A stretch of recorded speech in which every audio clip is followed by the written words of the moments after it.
जय हिंद. नमस्ते विद्यार्थी आणि प्राध्यापक मित्रांनो. मिस्टर अक्षय बळे SPPU एक्झाम अपडेट या यूट्यूब चॅनलमध्ये आपणा सर्वजणांचं स्वागत आहे. आत्ताच्या व्हिडिओमध्ये आपण SYBBA IB 2019 क्रेडिट पॅटर्नचा परीक्षा फॉर्म कसा भरावा याबाबत आपण माहिती घेणार आहोत. त्यामुळे हा व्हिडिओ शेवटपर्यंत नक्की बघा.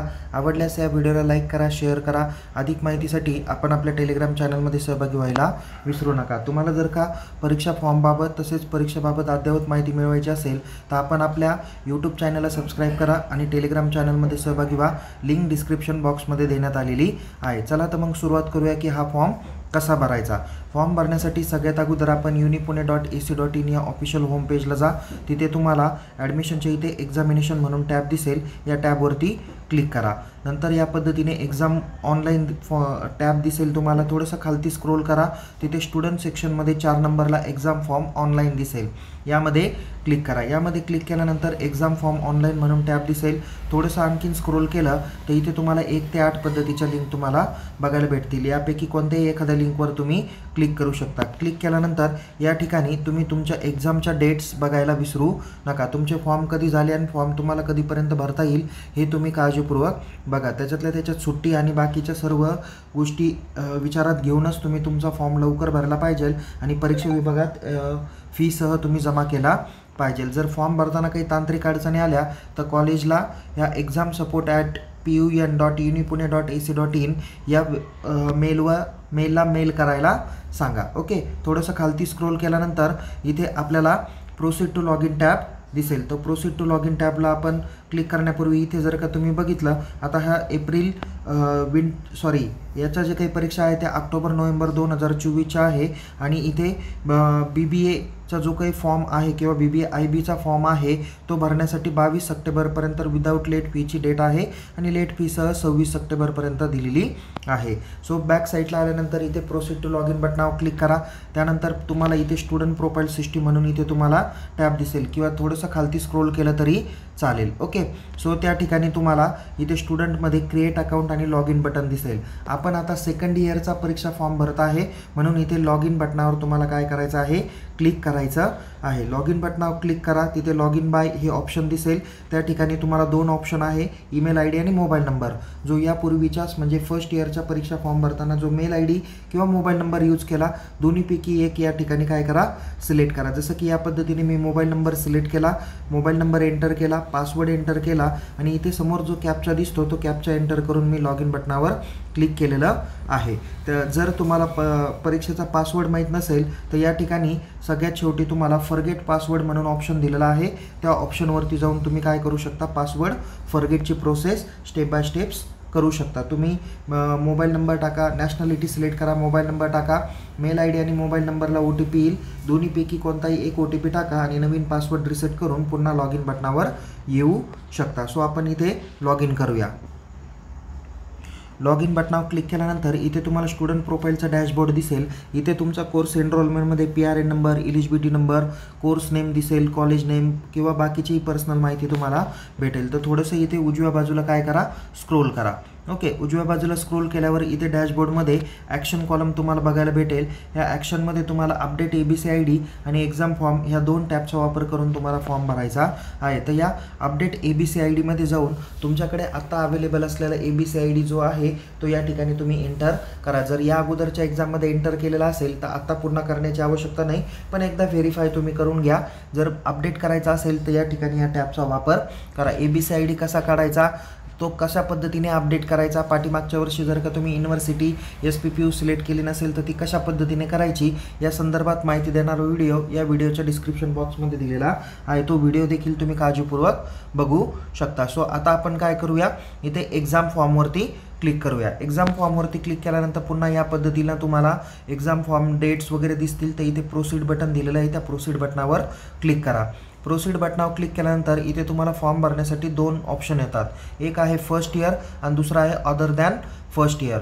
बघा आपण सेकंड इयरचे विद्यार्थी आहात, त्यामुळे इथे तुम्हाला जे ऑप्शन सिलेक्ट करायचं आहे तर सेकंड इयरचा फॉर्म भरण्यासाठी अदर दॅन फर्स्ट इयर हे ऑप्शन सिलेक्ट करायचं आहे. आता जर का या ठिकाणी काही विद्यार्थी फर्स्ट इयरचे बॅकलॉगचे फर्स्ट सेम किंवा सेकंड सेमचे बॅकलॉग असतील तर त्यांनी इथे 1 नंबरचा जो ऑप्शन दिलेला आहे फर्स्ट इयर म्हणून त्या ठिकाणी जाऊन फर्स्ट इयरचा बॅकलॉगचा फॉर्म त्यांनी भरायचा आहे. आणि सेकंड इयरचा रेग्युलरसाठी त्यांनी काय करायचं आहे, अदर दॅन फर्स्ट इयर हे ऑप्शन सिलेक्ट करायचं आहे. म्हणजे ज्या विद्यार्थ्यांचे फर्स्ट इयरचे बॅकलॉग असतील आणि SYचा रेग्युलर असेल असे त्यांना 2 फॉर्म भरायचे आहे. आणि जे विद्यार्थी फक्त SYचे रेग्युलरचा फॉर्म भरत असतील त्यांनी फक्त एकच फॉर्म भरायचा आहे. ओके, सो या ठिकाणी आपण काय करूया, अदर दॅन फर्स्ट इयर हे ऑप्शन सिलेक्ट करू. त्यानंतर इथे क्रिएट न्यू ॲप्लिकेशनवर क्लिक करणार आहे. क्रिएट न्यू ॲप्लिकेशनवर क्लिक करा. या ठिकाणी तुमची 1 by 1 personal details, basic details येईल. सगळ्यात शेवटी तुम्हाला नेक्स्ट बटन दिसेल, त्या बटनावर क्लिक करा. त्या बटनावर क्लिक केल्यानंतर इथे तुमचे सब्जेक्ट दिसतील. हे तुमचे कंपल्सरी सब्जेक्ट आहे, म्हणजे या सब्जेक्टला तुम्हाला ऑप्शन नाही आहे. ज्यामध्ये 301, 302, 303 आणि 304 हे बाय डिफॉल्ट सब्जेक्ट आहे. इथे कुठेही टिक ठेवायचा नाही आणि कुठेही टिक काढायचा नाही, कारण त्या काढताच येणार नाही. त्यानंतर थोडंसं जर का खालती स्क्रोल केलं तर इथे ऑप्शनल सब्जेक्टमधून तुम्हाला या ठिकाणी 3 सब्जेक्ट निवडायचे आहेत. त्यामध्ये इथे तुम्हाला 305, त्याच्यानंतर 306 आणि 307 या तिघांपैकी तुम्हाला जे काही ऑप्शन आहे त्यामध्ये एक विषय तुम्हाला सिलेक्ट करायचा आहे. तर सगळ्यात अगोदर आपण 305A आणि B मध्ये कोणता सिलेक्ट करायचा ते बघूया.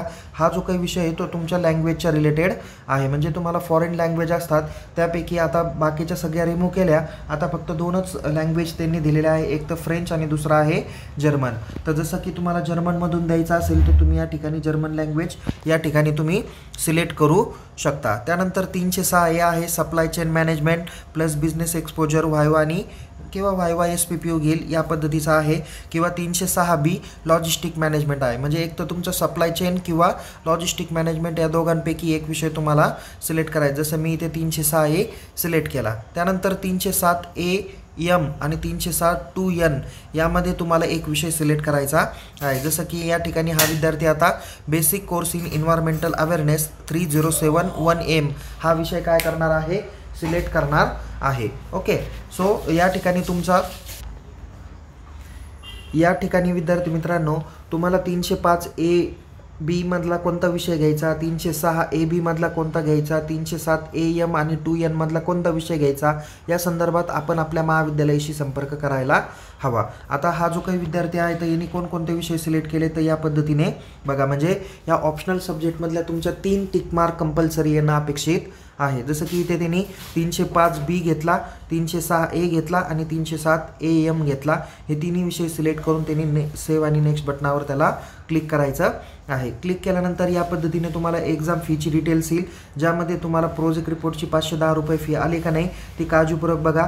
काही विद्यार्थ्यांनी जर का सुरुवातीला फॉर्म भरला असेल सुरू झाल्याबरोबर पण त्याच्यामध्ये जर का फी आलेली नसेल, माझ्या मते काहींच्या एक्झाम फॉर्ममध्ये 1790 किंवा अशी काहीतरी समथिंग फी येते, तर त्यांना 510 रुपये जर का ॲडिशन होऊन जर का फी आलेली नसेल तर त्यांनी त्यांचा एक्झाम फॉर्म डिलीट करा. जर कॉलेजमध्ये ऑलरेडी फीसह जमा केला आणि कॉलेजनी इन्व्हर्ट केला असेल काळजी करण्याची आवश्यकता नाही. पण जर का तुम्ही फक्त भरून ठेवला आहे पण फीसह भरलेला नाही आहे तर तुम्ही तो फॉर्म डिलीट करा आणि तो नव्याने फॉर्म भरून तो काय करा, जमा करा. ओके, ज्यामध्ये 510 रुपये तुमची फी आली पाहिजे. सो एकूण टोटल फी तुमची 2300 रुपये आहे. ओके, सो या पद्धतीने तुम्ही काय करा, थोडंसं खालती स्क्रोल करा. इथे तुम्हाला प्रिव्ह्यू आणि कॅन्सल बटन दिसेल. प्रिव्ह्यू बटनावर क्लिक करून तुमचे सर्व विषय निवडलेले व्यवस्थित आले का नाही त्याची खात्री करा. खात्री झाली का इथेच लास्टला तुम्हाला एक चौकोन बॉक्स दिलेला आहे त्यावरती क्लिक करा. ओके, त्यावरती क्लिक केल्यानंतर शेवटी तुम्हाला कन्फर्म अँड प्रिंट बटन दिसेल, त्यावरती पण तुम्ही एंटर करा किंवा क्लिक करा. क्लिक केल्यानंतर तुमचा एक्झाम फॉर्म हा डाउनलोड होईल. यामध्ये फॉर्ममध्ये तुमचा ABCID व्यवस्थित अपडेटेड आहे का नाही तर चेक करा.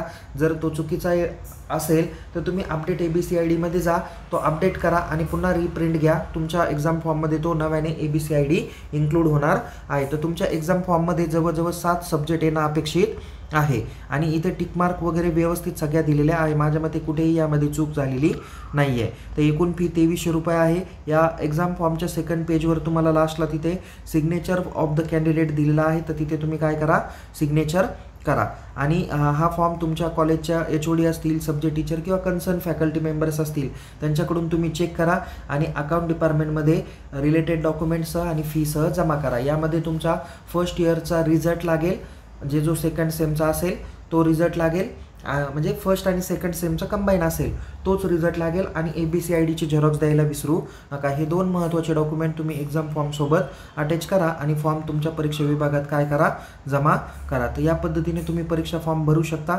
दिलेल्या मुदतीत परीक्षा फॉर्म ऑनलाईन पद्धतीने भरा आणि कॉलेजमध्ये फीसह जमा करायला विसरू नका. तर विद्यार्थी मित्रांनो, तुम्हाला याच पद्धतीने SPPUच्या विविध अभ्यासक्रमाची माहिती जर का मिळवायची असेल तर आपण आपल्या यूट्यूब चॅनलला सबस्क्राईब करा आणि टेलिग्राम चॅनलमध्ये सहभागी व्हा. लिंक डिस्क्रिप्शन बॉक्समध्ये देण्यात आलेली आहे. तुमच्या या पुढच्या प्रॅक्टिकल एक्झाम कधी होणार आहे, युनिव्हर्सिटी एक्झाम कधी होणार आहे या संदर्भात माहिती देणारा व्हिडिओ पण या व्हिडिओच्या डिस्क्रिप्शन बॉक्समध्ये दिलेला आहे.